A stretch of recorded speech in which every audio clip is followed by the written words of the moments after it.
Bonjour à tous et bienvenue dans cette vidéo de revue hebdomadaire sur les indices avec Ishimoku. Nous sommes le 17 décembre, donc ce sera la dernière vidéo pour l'année 2022. Je pense que la suivante se fera le 2 janvier, voire carrément à la fin de la première semaine de janvier, parce qu'il n'y a pas grand chose à dire début janvier, donc ça sera plutôt le week-end après, donc du 8 janvier pour bien faire. Alors cette semaine, on a une semaine qui vient de se passer qui a été très compliqué parce qu'il y a eu des événements quand même assez importants, donc ça a chahuté pas mal les marchés. On le voit sur la bougie hebdomadaire du S&P que vous avez à l'écran, hein. On est monté tout là-haut avec le CPI et puis après on est redescendu ici en fin de semaine, donc parce que tout d'un coup on s'est dit que non, il y avait récession, et puis le discours un peu au quiche de la BCE n'a pas plu, voilà, pour différentes raisons. Je vous invite à écouter le podcast d'Alexandre Baradès qui résume très bien tout ce qui s'est passé, qui explique. Je ne vais pas répéter ce qu'il a dit, ça n'a pas grand intérêt. Donc la semaine dernière a été chargée, celle qui vient de se passer. La prochaine va être beaucoup plus calme, c'est juste avant les fêtes, donc en général il ne se passe plus grand chose. Ça va être concentré aux États-Unis notamment sur l'immobilier, puisqu'on aura l'indice immobilier lundi, les permis de construire mardi, démarrage de construction mardi également.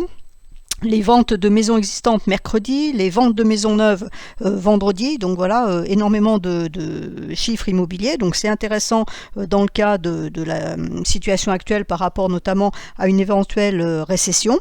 Ensuite jeudi, nous aurons le dernier, la troisième, évaluation du PIB US, donc en général ça ne bouge pas trop les marchés parce que c'est le troisième, c'est le définitif, donc les deux autres étant déjà tombés, c'est-à-dire l'avancé et le prévu étant déjà tombés, ça n'influence pas beaucoup. Mercredi, il y aura la confiance des consommateurs.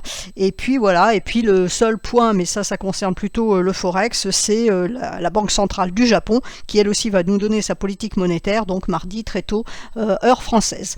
Donc voici le S&P. Alors le S&P, il a une structure qui est très très embêtante, parce que il avait bien démarré sa semaine, hein, jusqu'au CPI, voilà, on est monté tout là-haut. Donc c'était plutôt positif. Et puis ça a complètement rétrocédé, c'est-à-dire qu'on a repassé la droite de tendance au sommet, on a repassé la Kijun mensuelle, et là en fin de semaine on a même cassé la Kijun hebdomadaire. Alors le point positif, c'était la lagging span qui butait ici sur la bougie, donc ça ne pouvait pas descendre vraiment plus bas. Donc pour la semaine prochaine on pourrait s'attendre déjà à un test de cassure, et c'est là où il va falloir voir ce qui va se passer. Est-ce que ce test va valider ou non cette cassure, ou alors c'est une cassure anormale et on repart à ce moment-là à la hausse. Mais toujours est-il que là, tant qu'on va se trouver dans cette zone-là, on va être en zone complètement neutre. Et même si on arrivait à casser la droite de tendance, il va falloir derrière traverser le nuage. Alors maintenant, il y a toujours le fameux rallye de Noël qui démarre en général autour du 21 décembre et se finit vers le 4-5 janvier. Donc on n'est pas le 21 décembre, hein, je viens de le dire, on n'est que le 17, le 21 c'est grosso modo la fin de la semaine. Voilà, donc est-ce que cette saisonnalité va agir ou pas, ou est-ce qu'on considère que le rallye de Noël s'est fait au mois de novembre, enfin octobre-novembre, et auquel cas il n'a plus lieu d'être maintenant, compte tenu des informations qui n'ont pas plu au marché cette semaine, le rallye est peut-être à mettre entre parenthèses, donc c'est l'incertitude complète. Est-ce que oui ou non le marché va redémarrer ou pas? Alors c'est vrai que les gérants ont loupé la première hausse ici, hein, la hausse qui est ici, donc il y a des liquidités à placer avant le début d'année, voire en début d'année 2023, qui ne sont pas investis pour le moment. Donc est-ce que ça va suffire à relancer les marchés?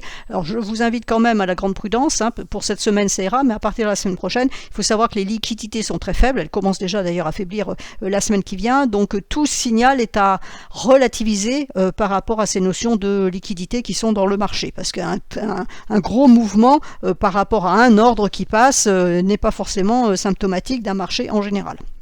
Donc, le S&P, voilà, il nous casse sa Kijun hebdomadaire. Alors, est-ce que c'est un signal clair de reprise baissière à l'image de ce qui s'est passé ici, c'est-à-dire ici on a eu aussi la cassure de Kijun. Alors vous voyez que le test de cassure s'est pas fait tout de suite, hein, il s'est fait que 2 semaines plus tard. Donc là on est allé chercher la Kijun mensuelle. Si on casse ici, les niveaux de Kijun mensuel, ils se situent ici. Le premier est à 3787, le suivant, il est ici à 3615, et puis ici, on a le dernier point bas et qui correspond aussi au 3492. Donc, il y a du potentiel baissier. La hausse est compliquée. La hausse est compliquée à cause de la droite de tendance et le nuage. Donc, voilà, entre les deux, c'est neutre. C'est très difficile de se prononcer.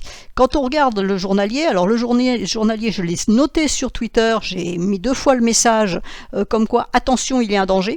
hein, puisqu'on va avoir un passage faible. Alors passage faible, ça veut dire où les prix en profitent pour renverser la tendance de court terme, puisque ça serait passé de l'autre côté du nuage journalier, donc ça serait une tendance de court terme qui serait renversée, soit ça ne passe pas. Si ça ne passe pas, ça sera plutôt positif, parce que ça voudrait dire que justement le marché n'a pas envie de renverser cette tendance. Donc la tendance qui s'est dessinée haussière après cette baisse ici pourrait rester, c'est-à-dire on revient chercher quelque chose et on repart. Donc si ça résiste, si les prix ne passent pas ou passent et repartent dans l'autre sens, ça peut arriver aussi, c'est du journalier, on peut très bien une journée baisser, le lendemain on passe, tant qu'on va avoir cette faiblesse, on peut passer dans les deux sens. Donc c'est ce qu'il va falloir surveiller, c'est vraiment ce niveau-là, hein, 3838 et 3810, voir si ça passe ou pas. Par contre, si ça passe, qu'on clôture clairement en dessous et que ça continue à baisser pour aller chercher les 3767, voire ici les 3715, ça laisserait un potentiel avec une probabilité non négligeable de revenir chercher le dernier point bas ici, au moins à 3500.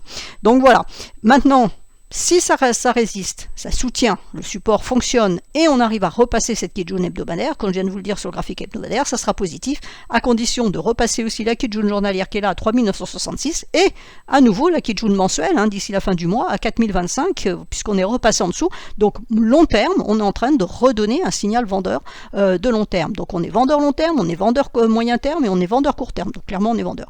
Donc maintenant il va falloir repasser dans l'autre sens si on veut vraiment invalider cette schématique.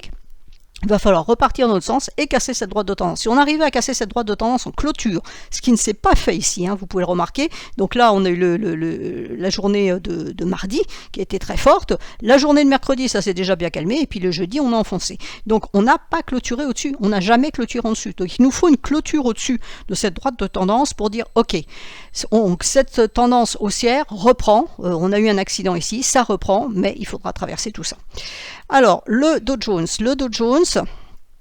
il est moins négatif, c'est celui qui est un peu plus avancé des trois indices américains, parce que ce sont sur les valeurs, on va dire, de fond, quoi, les valeurs pas de croissance, justement, comment on dit, bon, je sais plus, j'ai oublié, c'est pas grave, j'ai le terme anglais dans la tête, donc ça va pas vous aider. Il a traversé, là, il est en train de passer par vous voyez la faiblesse du nuage qui est ici. Alors, le Dow Jones, il a fait une configuration intéressante puisqu'on avait justement ce petit nuage fin qui tenait en support. Et là, il l'a attaqué, il passe. Donc, il va falloir voir si le niveau de SSB ici à 33 252 tient ou pas. Alors, j'ai signalé aussi, je l'ai mis sur Twitter, j'ai dit attention, quand il n'y a plus de support, voilà ce qui se passe quand il n'y a plus de support. Donc, c'est ce qui s'est passé pour la lagging span. Donc, j'avais déjà dit la vidéo la semaine dernière en disant attention, la lagging span n'aura plus de support la semaine prochaine. Et c'est ce qui s'est passé. Alors, au début de la semaine, c'était youpla boum, puisqu'on est monté là-haut, donc le support, on n'en avait un peu rien à faire. Par contre, en fin de semaine, quand on a commencé à couler ici, il n'y avait pas de support pour soutenir la lagging span. Si le support avait été ici, on serait peut-être pas descendu aussi bas. Mais là, quand il n'y a plus de support, il n'y a plus de support. Donc elle passe en dessous. Alors le petit support qu'on a, qui reste ici, qui a été touché d'ailleurs par la mèche de la bougie de cette semaine, c'est les 32 910. Donc si ça lâche, on va continuer à descendre parce que même chose, si elle sortira du nuage et il n'y aura pas de support pour la semaine prochaine, parce que la bougie va être là. Donc le support suivant, il se trouve ici à 31 836 côté lagging span, qui correspond quasiment ici au niveau de Kijun journalière, et puis on a la Kijun mensuelle qui est en dessous. Vous voyez que par rapport au S&P, il est largement au-dessus de sa Kijun mensuelle, donc il n'y a pas pour le moment de signal vendeur, ni long terme, ni moyen terme, parce qu'il est largement au-dessus des Kijun. Donc il va falloir voir s'il continue à traverser son nuage. Alors moi c'est ce que je pense un petit peu, pourquoi? Parce qu'on a deux bougies rouges, donc il en manque une troisième. Maintenant, est-ce qu'il va enfoncer la droite de tendance en clôture de bougie, ou alors est-ce qu'on va chercher les niveaux ici en mèche et puis on rebondit d'ici la fin de la semaine, parce que voilà, on prend les bénéfices avant Noël. Donc c'est ça par exemple le cas où il faudra faire attention, c'est qu'on peut très bien, j'imagine par exemple, qu'il y ait de la baisse dans la semaine, parce que je sais pas pourquoi on aurait baissé autant jeudi, vendredi, puis tout d'un coup ça repartirait dans l'autre sens en début de semaine, vu qu'il n'y a pas d'informations particulières qui devraient être changées. On pourrait descendre comme ça, aller chercher ces niveaux-là, et puis en mèche revenir là au-dessus, sur une troisième bougie rouge. Donc il va falloir faire attention, parce que cette mèche, ça pourrait aussi simplement des prises de bénéfices avant les fêtes de fin d'année, les gens qui ferment leur portefeuille, qui ferment leur position avant les fêtes et qui ne seront pas là là pendant toute la semaine entre Noël et le jour de l'an. Donc méfiez-vous de la clôture de vendredi, elle ne sera pas forcément lisible, elle ne sera pas significative, on va dire. Donc voilà pour le Dow Jones. Normalement il y a une troisième rouge attendue et on verra si donc la droite de tendance tient ou pas. Donc là vous voyez ce qui s'est passé ici, la lagging span a tenu, là le problème c'est qu'il y a une grande bougie bleue, donc il faudra remonter violemment comme ça pour repasser cette bougie là, je n'y crois pas trop, je crois plutôt à ce qu'elle continue à descendre et casse donc la droite de tendance ici sur les 32 726, hein, donc on sortirait du nuage ici et on pourrait aller chercher la droite de tendance 32 223, enfin dans ces eaux là, et après on a les Kijun ici. Alors l'intérêt qu'on a, c'est que cette droite de tendance et les deux Kijun barrent l'entrée du nuage, donc normalement ça ne devrait pas passer. Vous voyez que le twist ici il est avant, hein, donc là pour le moment il ne nous intéresse plus du tout puisque les prix en sont décalés, ils sont après. Le Nasdaq donc en hebdomadaire, donc lui il est clairement à la bourre on va dire, puisqu'il est loin de sa Kijun mensuelle, hein, il est baissier long terme depuis le 15 août, donc on va dire que c'est vraiment baissier, donc il a chatouillé sa Kijun hebdomadaire toute la semaine, là, hein, il est allé la chercher, vous voyez que ça fait déjà 4-5 semaines qu'il travaille cette Kijun hebdomadaire et ça ne passe pas, donc clairement pour le moment il n'y a aucun intérêt sur les valeurs technologiques. La lagging span elle peut descendre, les prix peuvent descendre, ils ont leur Tenkan, ils sont arrêtés sur ce niveau là à 11 330, après c'est le nuage mensuel qui est ici à 10 422, hein, qui correspond au dernier point bas qui est ici, donc il garde une situation on va dire très baissière. Là en journalier on voit bien cette Kijun hebdomadaire qui a été travaillée, donc ça c'est mardi, là on a enfoncé la Kijun journalière qui est dans le nuage, donc on est neutre, voilà, hein, de tout ce niveau, tout ça c'est de l'équilibre, c'est de la neutralité, mais on a cassé ce niveau de Kijun journalière en clôture, hein, puisqu'on a clôturé en dessous, donc maintenant le prochain objectif c'est les 11 140 qui correspondent au bas de ce nuage là, et pour la lagging span il y aura un double support ici qui s'appellera Tenkan plus Kijun, donc si ça lâche, clairement on ira chercher plus bas. Alors soit on ira chercher carrément le dernier point bas, soit ici on a une droite de support qui va se trouver autour des 10 930 dans ces eaux-là, hein, tout dépend à quel moment on l'atteint.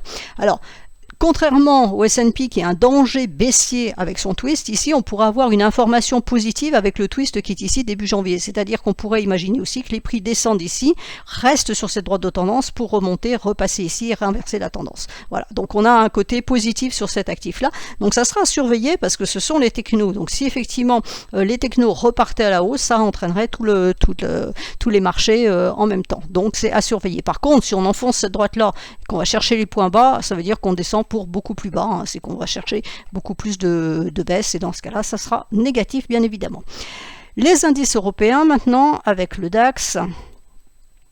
Alors en hebdomadaire, donc en hebdomadaire, il a traversé tout son nuage. Alors la SSB avait bien tenu en support, hein, c'est parfait, mais là, voilà, on a tout traversé, mais il s'est arrêté sur le premier niveau de Kijun mensuel.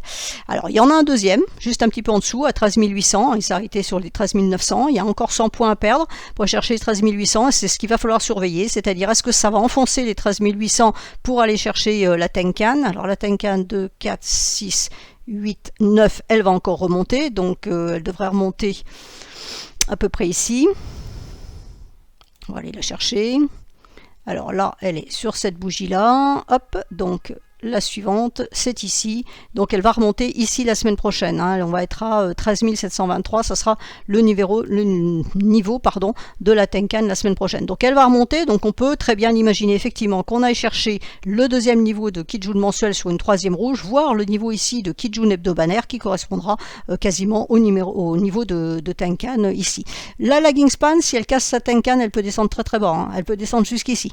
Donc j'imagine pas une grande bougie comme ça la semaine prochaine, mais ça veut dire que voilà, en 2-3 bougies on pourrait aussi descendre chercher ce niveau là, et là effectivement si on allait jusqu'à ce niveau là, ça voudrait dire qu'on partirait pour beaucoup plus de baisse. Pour le moment c'est pas le scénario, quand je regarde, hein, c'est pas le scénario que j'envisage. Descendre jusqu'ici peut-être, le casser je pense pas. Et en journalier, voilà ce que ça donne. Donc on voit bien hein, ce travail là au-dessus du nuage hebdomadaire. Donc on a cassé, alors c'est Kijun qui monte là, mais on est sorti de l'autre côté du nuage. On voit bien l'arrêt pile sur la Kijun mensuelle. Donc là, la bougie de facto elle se retrouve de l'autre côté lundi. Et puis bon voilà, je pense que ce niveau là, 13 814 là, il me paraît être très dans les clous. On aurait même les niveaux de 13 660. Pourquoi? Parce que en plus on a le nuage hebdomadaire, donc on a la clôture en dessous, mais vous voyez que maintenant il est en résistance et il est relativement épais. Donc je pense qu'il y a plus de facilité à descendre qu'à monter, sauf good news évidemment, hein. Ça on n'est pas à l'abri, comme on n'est pas à l'abri d'un signe noir, on n'est pas à l'abri de bonnes nouvelles qui fassent rebondir le marché.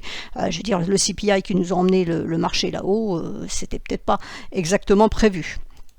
Que le CPI soit bon, oui, mais à ce point-là, que ça emmène les marchés aussi haut, peut-être pas.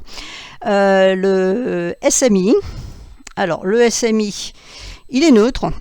Il est neutre à moyen terme. Pourquoi? Parce qu'il se trouve entre la Kijun mensuelle à 11 250 en résistance et la Kijun hebdomadaire à 10 656 en support. Donc tant qu'il est entre les deux, il va être neutre. S'il casse cette Kijun hebdomadaire, il nous donnera donc un signal vendeur de moyen terme pour aller chercher potentiellement les 10 300, allez hop, 10 330 hein, qui correspond à ce plat de Kijun mensuel. Et puis ensuite, on en aura un autre ici à 10 120 qui correspond ici aux clôtures et ouvertures de ces bougies-là.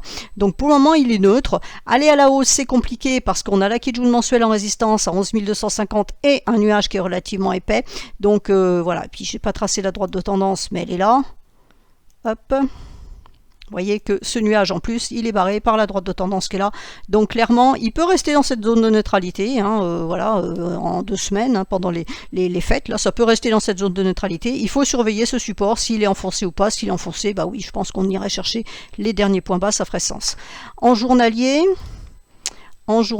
donc on retrouve notre Kijun hebdomadaire qui est ici. Vous voyez qu'elle est importante. Pourquoi? Parce qu'elle correspond en même temps à la SSB ici journalière. Sur le même plan qu'une Kijun ici, on a une longue SSB, hein, une ici et voilà ici la suivante. Donc là, on a du support. Hein, 11 628, 11 650, c'est du gros support. Si on enfonce ça, je pense que les derniers points bas ici seront activés sans problème. Enfin, je finirai avec le CAC. Alors, le CAC en hebdomadaire, donc il réintègre son nuage. Alors, vous voyez que la lagging span n'a pas passé. Non seulement elle n'a pas passé la droite de tendance, mais en plus elle est restée à l'intérieur de son nuage, hein, en clôture, puisque là, il faut regarder la lagging span en clôture. Donc clairement, il n'y avait pas de volonté de continuer à monter. Bien que les prix soient au-dessus du nuage, ils avaient traversé leur nuage, donc c'était positif, ils étaient au-dessus, mais la lagging span n'a pas validé. Donc cette droite est très importante, hein, parce qu'elle permet vraiment la validation. Là, vous voyez, vous aviez un signal haussier potentiel qui n'a pas été validé par la lagging span, et on repart à la baisse.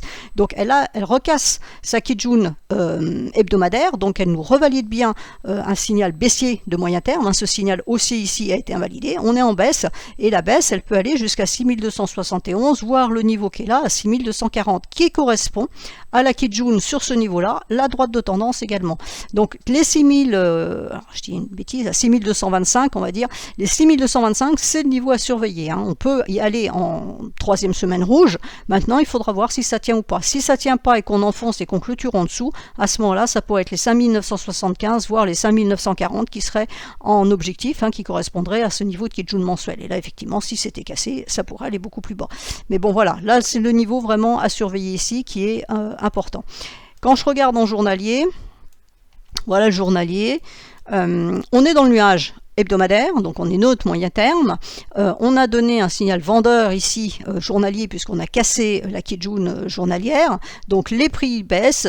Donc on revient à l'idée d'aller chercher cette Kijun hebdomadaire. Alors on aura peut-être un support de nuages journaliers là, qui pourrait bloquer momentanément les prix, mais dans cette situation actuelle, je pense que l'idée c'est vraiment d'aller rechercher le niveau des 6225, voire ici les niveaux des 6200 qui correspondent à cette droite de tendance. Alors ça serait intéressant, pourquoi? Parce que autant sur les autres, j'ai quand même une vue qui est plutôt négative, voire neutre. Sur le CAC, on a une structure qui est un petit peu bizarre, on va dire. Alors, ça a été un peu beaucoup porté par le luxe, parce qu'on a dit que les Chinois allaient se déconfiner et qu'ils allaient tous revenir chercher des sacs Vuitton sur les Champs-Élysées. Hormis ça, c'est vrai que c'est 40% de l'indice, hein, quand même, le luxe. Hein, donc, c'est assez important. On pourrait avoir aussi une structure là où on a eu une correction, hein, c'était aussi avant, on a eu une correction, on a cassé la droite de tendance et on pourrait faire le test de cette droite de tendance avant potentiellement de repartir. Donc là, il y a quelque chose à surveiller vraiment sur ce niveau des 6240 qui est très important parce que si ce niveau tient en support, ça veut dire que ça pourrait être terminé, cette correction pourrait être terminée et qu'on est simplement en test de cassure. Hein, ici, voilà, on sera en train de faire le test de cassure de long terme, on va dire, pour revenir chercher cette droite de tendance et éventuellement rebondir rebondir dessus. Alors néanmoins, ça c'est l'analyse chartiste classique. Avec l'Ishimoku, on aura quand même le nuage qui sera au-dessus. Donc il faudra retraverser ce nuage et vous voyez que suivant le temps qu'on va mettre, le nuage va être de plus en plus épais. Donc c'est pas très positif. Mais j'ai envie de dire, voilà, si on veut pas voir tout en négatif pour 2023, c'est peut-être un niveau à surveiller, voir ce qui va se passer sur ce niveau-là. Par contre, effectivement, si on l'enfonce, c'est clairement la Kijun mensuelle en dessous qui sera en objectif.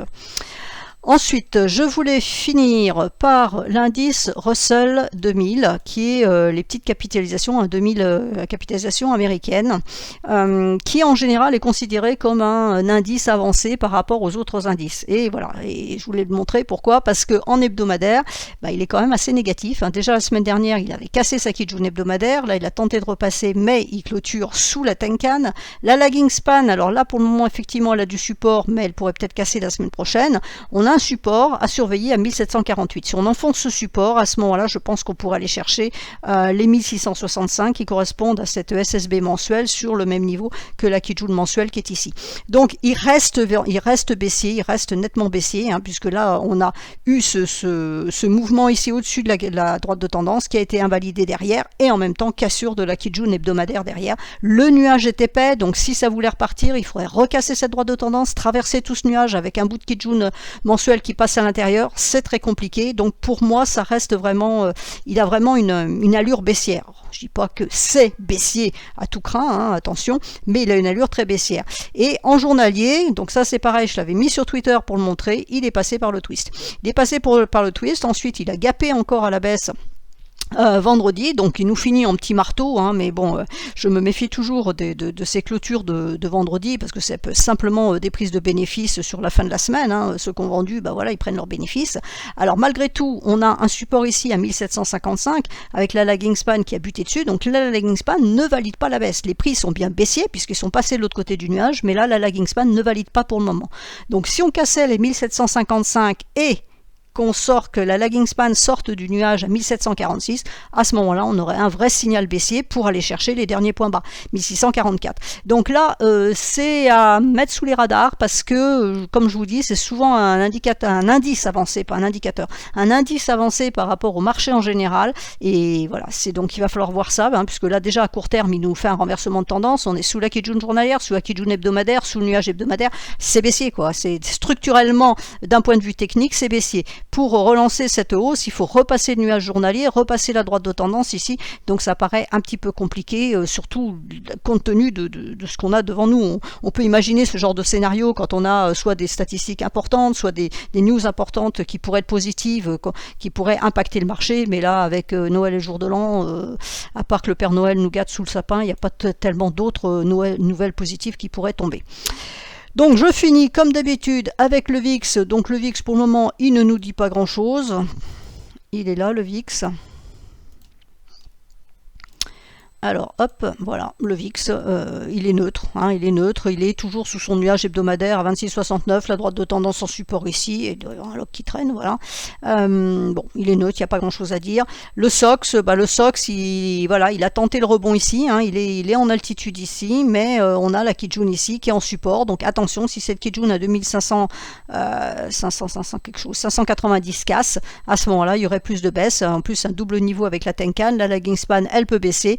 Donc le SOX, lui, il reste baissier pour le moment. On a ça, c'est au-dessus de la Kijun. Donc on va dire que c'est positif. Il faut surveiller ça. Si jamais on repasse en dessous, ça sera baissier pour aller chercher le nuage. Voilà, j'ai fait tout le tour des indices. Je répète donc que je serai absente pendant 2 semaines. Là, je prends 2 semaines complètement off parce que les marchés tous les analystes nous ont littéralement épuisés cette année 2022. Donc on a vraiment besoin de faire un gros break. Donc je ne surveillerai pas les marchés. Et puis bon, je vous souhaite à tous une excellente fin d'année, de bonnes fêtes, et puis débranchez les écrans. Ça sert à rien d'être sur les marchés à cette époque-là. Il sera toujours temps d'investir et de se positionner au mois de janvier si les signaux sont là. Voilà, en attendant, je vous souhaite une très bonne semaine et je vous dis donc à l'année prochaine.